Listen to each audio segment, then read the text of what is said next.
कहानी शुरू होती है एक अस्पताल से, जहां पर जिल नाम की एक औरत छुप छुप कर ड्रग चुराकर एक आदमी को बेचती है। ड्रग्स बेचकर वह अपने बच्चों से मिलने अपने माँ के घर जाती है, जहां पर उसके दो बच्चे होते हैं, एक लड़का और एक लड़की। वह तीनों एक साथ गाड़ी में जा रहे होते हैं। तभी अचानक उनकी कार का एक्सीडेंट हो जाता है और कार नदी में जाकर गिर जाती है। गाड़ी में पानी भरने लगता है। सीट बेल्ट लगे रहने के कारण उन्हें काफ़ी टाइम लग जाता है बाहर निकलने में। जैक और नोवा नदी के बाहर आते हैं। वहाँ पर मैटिल्डा किनारे पर बेहोश होती है और दो पुलिस वाले उसको जगाने की कोशिश करते हैं। थोड़ी देर बाद वह होश में आ जाती है। तब जिल उन पुलिस वालों से पूछती है कि ये सब क्या हो रहा है। तब पुलिस वाला उनसे कहता है कि पूरे शहर में बिजली, कार और मोबाइल सब बंद हो गए हैं। तब जिल अपने बच्चों को लेकर अस्पताल में जाती है। वहाँ जाकर जब वो ये सब देखती है कि अस्पताल में अफरा तफरी मची होती है, वो एक डॉक्टर को एक्सीडेंट के बारे में बताती है, तो डॉक्टर किसी और काम में बिज़ी होते हैं, इसलिए वो अपने आप ही अपने ज़ख्मों पर दवाई लगाती है। थोड़ी देर बाद जिल वहाँ से अपने बच्चों को लेकर अपनी माँ के घर पहुँच जाती है। माँ अपने घर से बाहर आती हैं और बच्चों को अपने साथ अंदर ले जाती हैं। रात में जिल सोने की कोशिश करती है, लेकिन वह सो नहीं पाती। तब उसकी माँ भी वहाँ पर आती हैं और उससे पूछती हैं कि तुम्हारे पास कोई नींद की गोली है क्या? तो वह मना कर देती है कि उसने अब ड्रग्स लेना बंद कर दिया है।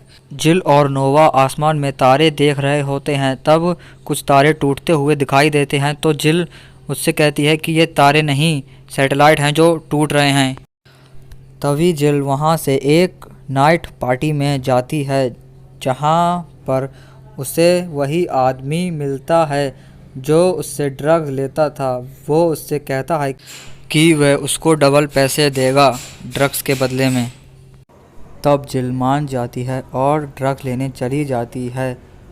थोड़ी देर बाद एक फौजी वहाँ पर आता है और वह डर जाती है, अपने हाथ ऊपर कर लेती है।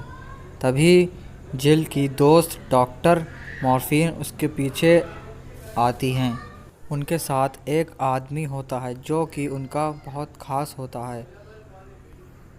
डॉक्टर मॉर्फी उस आदमी को अपने बच्चों का पता देती हैं और बच्चों को लाने के लिए कहती हैं।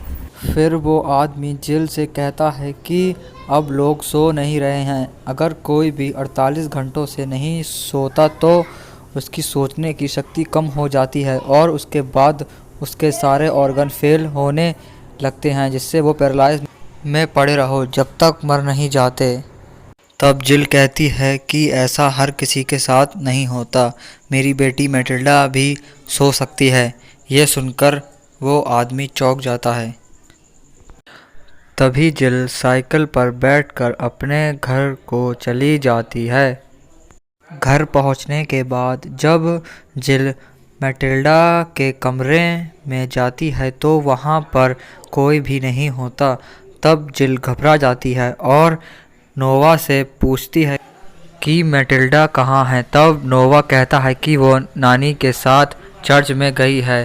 तभी फादर सब के लिए प्रार्थना कर रहे होते हैं। वहाँ पर बैठे लोग बहुत ही ज़्यादा घबराए हुए दिखाई देते हैं। फादर उन लोगों को समझाते हैं कि शांत रहें और प्रार्थना करते रहें। इतने में वहाँ पर जिल आ जाती है और फादर से कहती है कि मेरी बेटी वापस कर दो, लेकिन सब लोग उसे मना कर देते हैं। और इतने में वो आदमी आता है और उन्हें समझाता है कि हमारे पास एक जगह है हब नाम की, वहाँ पर इसका इलाज मिल सकता है, तो प्लीज़ हमको जाने दें। लेकिन मैटिल्डा की नानी ऐसा नहीं करने देती। तभी थोड़ी देर बाद एक पुलिस वाला उस आदमी के सिर में गोली मार देता है और पूरे चर्च में अफरा तफरी मच जाती है। लोग इधर उधर भागने लगते हैं। तब मैटिल्डा की नानी मैटिल्डा को सीढ़ियों के पास छुपा देती हैं। तभी नोवा उस आदमी की लाश को देखता है और घबरा जाता है। पुलिस वाला उन सबको एक कमरे में बंद कर देता है। तभी वहाँ पर फादर आते हैं और पुलिस वाले को समझाने की कोशिश करते हैं, लेकिन वो नहीं मानता। नोवा उस आदमी की तलाशी लेता है, तब वहाँ पर उसे एक पर्चा मिलता है। तभी जिल को मैटिल्डा एक सीढ़ियों के पास मिलती है। वह उसे वहाँ से लेकर भाग जाती है। लोग बाहर आकर गाड़ियों के पीछे छुप जाते हैं। बाद में जिल एक गराज में जाती है। वहाँ पर दो लोग एक गाड़ी को ठीक कर रहे होते हैं। जिल वहाँ चुपचाप जाती है और एक जगह पर छुप जाती है। वहाँ से वो टेबल पर रखी चाबियों को उठाने की कोशिश करती है और चुपचाप चाबियाँ लेकर वहाँ से भाग जाती है। तभी रात हो जाती है। रात में जिल को एक गाड़ी दिखाई देती है। वह वहाँ पर अकेली जाती है तो वहाँ पर उन दो लोगों की कार का एक्सीडेंट हो गया होता है। दोनों लोग मर गए होते हैं। तभी जिल वहाँ से एक गन उठाती है और अपने पास रख लेती है। तभी वहाँ से चली जाती है। बाद में उन्हें एक लाइब्रेरी दिखाई देती है। तभी वो लोग वहाँ पर जाते हैं और जिल और मैटिल्डा वहाँ पर साथ में होते हैं। तब मैटिल्डा को जिल बताती है कि अगर हम मर जाएं तो तुम्हें सबसे पहले एक लाइब्रेरी ढूंढनी है जो कि अब कंप्यूटर और स्कूल की तरह काम करेगी। तभी जिल वो गन निकालती है और मैटिल्डा को चलाने के लिए कहती है, लेकिन मैटिल्डा नहीं चला पाती। वो बहुत डर जाती है और वहाँ से जाकर कार में सो जाती है। भी कुछ कैदी जेल से बाहर दिखाई देते हैं। वह लोग मैटिल्डा की गाड़ी लेकर भाग जाते हैं। नोवा और जिल उनके पीछे जाते हैं, लेकिन वह पकड़ नहीं पाते। बाकी के कैदी नोवा और जिल की ओर आने लगते हैं। जिल उनके सामने बंदूक रखती है, लेकिन बंदूक में गोलियां नहीं होती हैं। इतने में एक गाड़ी वहां पर आती है जिसमें एक कैदी और मैटिल्डा होती है। वह लोग वहां से भाग जाते हैं और रास्ते में उन्हें एक प्लेन क्रैश हुआ दिखता है। वहां पर वो कैदी अपने कपड़े बदलता है और तैयार हो जाता है। रात को वो लोग जा रहे होते हैं। बहुत थके होने के कारण वह सो भी नहीं सकते। तभी जिल मैटिल्डा को गाड़ी चलाना सिखा रही होती है कि अगर हम मर जाएं तो वह सरवाइव कैसे कर। तभी अचानक कई लोग मिलकर उनकी कार पर हमला कर देते हैं और उन लोगों को थोड़ी बहुत चोट आ जाती है और वो लोग बड़ी मुश्किल से वहाँ से बचकर निकल जाते हैं।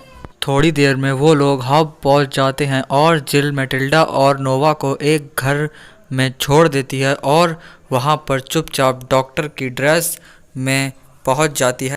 तब जिल वहाँ पर एक नर्स से पूछती है कि वो औरत कहाँ है, तो वह उसे बताती है कि वो वहाँ पर लेटी है। तब जिल उसके पास जाती है और कहती है कि तुम्हें मेरी बेटी को पालना होगा।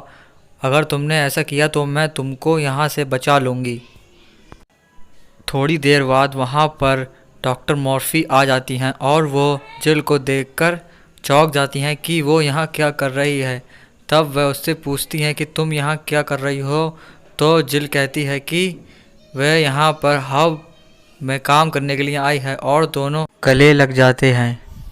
थोड़ी देर बाद जिल बाहर आ जाती है और एक जगह पर खड़ी हो जाती है। तभी देखती है कि वहाँ पर एक कार आती है और उसमें से वो कैदी और उसके दोनों बच्चे बाहर निकलते हैं। तब वो बच्ची कहती है कि मैं भी सो सकती हूँ। तभी वो लोग उस बच्ची को पकड़ लेते हैं और लैब में उस पर टेस्ट करने लगते हैं कि आखिर यह बच्ची ही क्यों सो सकती है, हम क्यों नहीं सो सकते। डॉक्टर मॉर्फी जिल और नोवा को पकड़ लेते हैं और मॉर्फी जिल से पूछती है कि उसने उसे इसके बारे में क्यों नहीं बताया कि उसकी बेटी भी सो सकती है। तभी थोड़ी देर बाद वो औरत भी मर जाती है। डॉक्टर उसे शॉक देने की कोशिश करते हैं, लेकिन वो नहीं उठती। तभी वहाँ पर लगे सिपाहियों का दिमाग खराब हो जाता है और वो आपस में ही हमला कर देते हैं, जिससे कि वहाँ पर भी अफरा तफरी मच जाती है और कई सिपाहियों की मौत भी हो जाती है। और जिल वहाँ से भागने में कामयाब हो जाती है। वह डॉक्टर मॉर्फी सोने के लिए इंजेक्शन ले रही होती हैं कि उसमें थोड़ी हवा रह जाती है और उनकी मौत हो जाती है। जिल और नोवा वहाँ से भाग ही रहे होते हैं कि तभी अचानक नोवा का भी दिमाग खराब होने लगता है और वो एक बिजली के तार को छू लेता है, जिससे वो भी वहीं पर मर जाता है। तभी जिल नोवा को शॉक देती है, लेकिन तभी वहाँ पर एक ब्लास्ट हो जाता है और सब लोग बेहोश हो जाते हैं, लेकिन जिल बेहोश नहीं होती। सुबह होती है और आसपास निरी लाशें ही लाशें दिखाई देती हैं। तभी नोवा और मैटिल्डा होश में आ जाती हैं। तभी उन्हें पता चलता है कि जो लोग मरकर फ़िलहाल ज़िंदा हुए हैं उन पर कोई असर नहीं होता। तो जिल की हालत ख़राब होने लगती है। तभी मैटिल्डा और नोवा जिल को पानी में डुबोकर मार देते हैं और फिर उसको जिंदा करने की कोशिश करते हैं। थोड़ी ही देर में जिल की आंखें खुल जाती हैं और वो ज़िंदा हो जाती है।